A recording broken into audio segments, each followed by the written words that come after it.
माघ मास शुक्ल पक्ष की जया एकादशी का महात्म्य। युधिष्ठिर ने पूछा, भगवान, आपने माघ मास के कृष्ण पक्ष की षट्टिला एकादशी का वर्णन किया।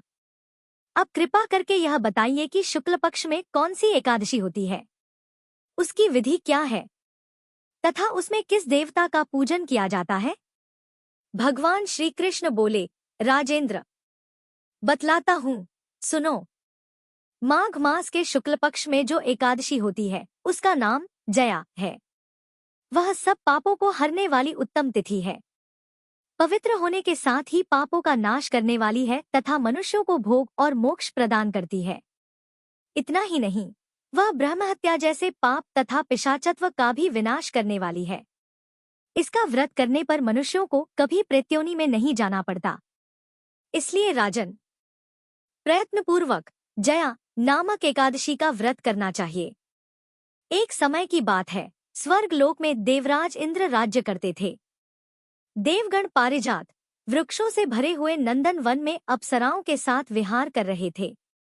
50 करोड़ गंधर्वों के नायक देवराज इंद्र ने स्वेच्छानुसार वन में विहार करते हुए बड़े हर्ष के साथ नृत्य का आयोजन किया। उसमें गंधर्व गान कर रहे थे, जिनमें पुष्पदंत, चित्रसेन तथा उसका पुत्र, ये 3 प्रधान थे।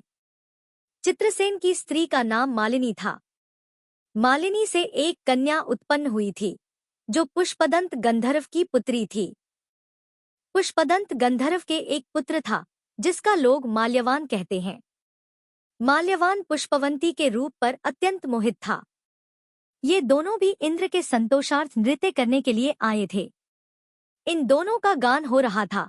इनके साथ अप्सराएं भी थीं। परस्पर अनुराग के कारण ये दोनों मोह के वशीभूत हो गए। चित्त में भ्रांति आ गई, इसलिए वे शुद्ध गान न गा सके। कभी ताल भंग हो जाता और कभी गीत बंद हो जाता था। इंद्र ने इस प्रमाद पर विचार किया और इसमें अपना अपमान समझकर वे कुपित हो गए। अतः इन दोनों को शाप देते हुए बोले, ओ मूर्खो, तुम दोनों को धिक्कार है। तुम लोग पतित और मेरी आज्ञा भंग करने वाले हो। अतः पति पत्नी के रूप में रहते हुए पिशाच हो जाओ। इंद्र के इस प्रकार श्राप देने पर इन दोनों के मन में बड़ा दुख हुआ। वे हिमालय पर्वत पर चले गए और पिशाच योनि को पाकर भयंकर दुख भोगने लगे। शारीरिक पातक से उत्पन्न ताप से पीड़ित होकर दोनों ही पर्वत की कंदराओं में विचरते रहते थे। एक दिन पिशाच ने अपनी पत्नी पिशाची से कहा, हमने कौन सा पाप किया है जिससे यह पिशाच योनि प्राप्त हुई है। नरक का कष्ट अत्यंत भयंकर है तथा पिशाच योनि भी बहुत दुख देने वाली है। अतः पूर्ण प्रयत्न करके पाप से बचना चाहिए। इस प्रकार चिंतामग्न होकर वे दोनों दुख के कारण सूखते जा रहे थे। देवयोग से उन्हें माघ मास की एकादशी तिथि प्राप्त हो गई।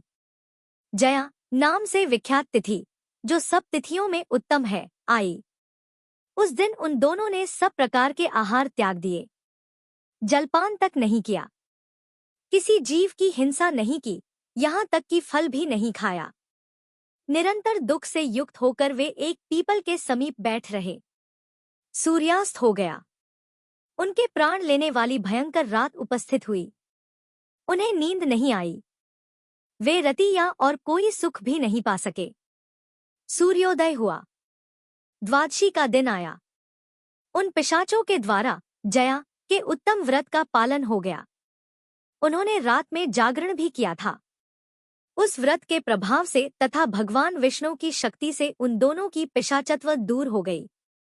पुष्पवंती और माल्यवान अपने पूर्व रूप में आ गए।